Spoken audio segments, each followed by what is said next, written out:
안녕하세요. 자신에게 서툰 직장인을 위한 사전 한 줄 자서전 시간입니다. 2015년 한 해가 다 가버립니다. 아우, 어떡하나. 얼마만큼 여러분 연말 준비를 하고 계신가요? 저는 항상 이맘때만 되면은 지난 나의 모습은 어땠는가 자신을 뒤돌아보게 되거든요. 자, 2016년 성장하는 나를 위해서 올해 내가 채찍질 해야 되는 것들 꼭 챙겨보고 가면 좋을 것 같습니다. 제가 요즘에 하고 있는 질문은요, 나는 과연 어른인가? 라는 질문입니다. 함께 보시죠.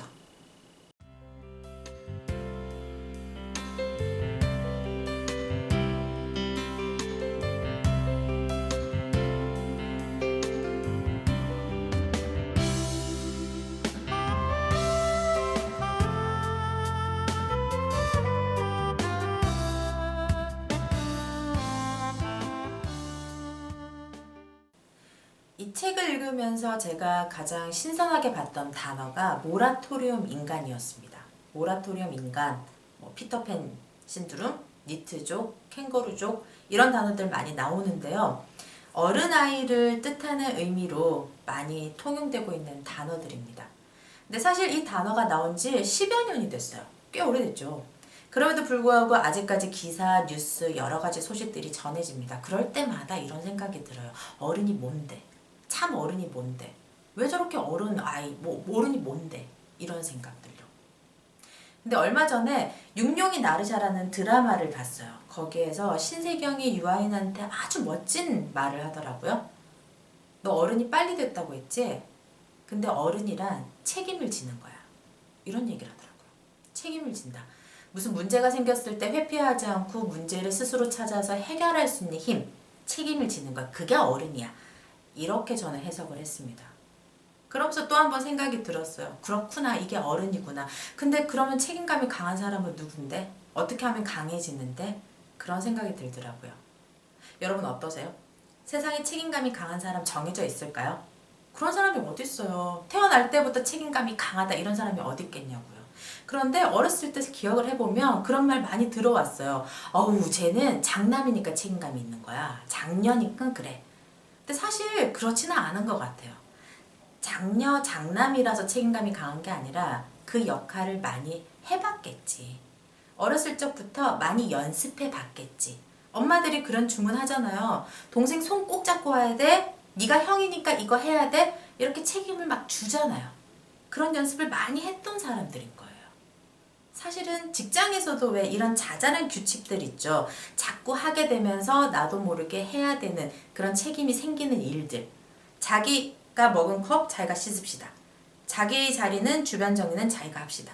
퇴근할 때는 전기 코드는 뽑읍시다. 이런 작은 규칙들 있잖아요. 자잘한 것들. 근데 그거를 내가 해내면서 내 책임을 완수하는 거예요. 아주 작은 책임.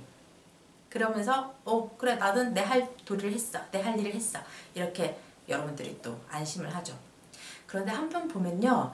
이런 작은 책임조차도 대신해주는 사람이 생겨버리면 사실 나는 책임감을 실행하면서 연습해야 될 기회를 잃게 되는 겁니다. 어떤 분이 이런 얘기를 했어요. 저는요 되게 사소한 건데 직장 생활하다가 관계가 깨진 적이 있습니다. 뭔데요? 아니 제가 후배거든요. 후배니까 뭐 이렇게 커피 마실 때 선배님들이 나도 한 잔 이러면 당연히 타드리고요. 그리고 뭐 씻을 때 내 것도 이러면 같이 이렇게 씻기도 하고요. 그게 뭐 그렇게 큰 일이 아니거든요. 근데 문제는 그렇게 한 번, 두 번 하다 보니까 어느 순간 이건 제 일이 되어버렸어요. 그러면서 좀 이게 피하게 되고 피하려고 하다 보니까 이제는 사무실에서 커피도 안 마십니다. 괜히 마시면 당연히 또 해드려야 될 것 같고 그러면서 선배들하고 관계도 멀어지고 관계가 멀어지니까 일도 같이 하기 싫고 그렇게 이렇게 흐지부지하게 됐어요. 이런 얘기 하신 분이 계셨어요. 여러분 주변에는 이런 일 없으세요? 사실 우리가 직장 생활을 하다 보면 자잘한 규칙들이 있습니다. 이거는 내 목, 이거는 당신의 목. 우리는 이걸 지킵시다. 어떻게 보면 작은 규칙이기도 하고요. 그런데 이런 것들이 잘 실행해 나갈 때 우리는 서로를 믿고 다른 일을 할 수가 있어요. 걱정하지 마. 그거는 저 사람 책임인데 잘 해낼 거야. 걱정하지 마. 난 딴 일 하면 돼. 이런 신뢰가 생기죠. 그래서 작은 책임부터 시작한 연습들은 나중에 큰 책임으로 갔을 때도 저 사람이라면 해낼 거니까 걱정하지 마. 믿어. 우리는 다른 일을 하자. 라는 흔들리지 않는 절대값의 신뢰로 자리매김을 합니다. 자, 책임을 진다. 사실 두려운 말이죠. 뭔가 좋은 결과만 책임을 지는 게 아니라 나쁜 결과도 같이 책임을 져야 되기 때문에 우리는 실패하면 안 될 거라는 강박관념이 있습니다. 하지만 이 강박관념 때문에 모든 걸 회피하려고 한다면 성공도 없겠죠. 시도가 없으면 성공이 없는 건 당연한 결과 아니겠어요? 자, 2015년 한 해가 지나갑니다. 여러분들은 올해 어떤 책임감들로 내공을 쌓으셨나요? 어떤 책임감들을 회피하면서 나도 모르게 조금 성장을 방해하게 됐나요? 이런 고민으로 한번 올해를 정리해보면 어떨까 싶습니다. 책임도 연습입니다.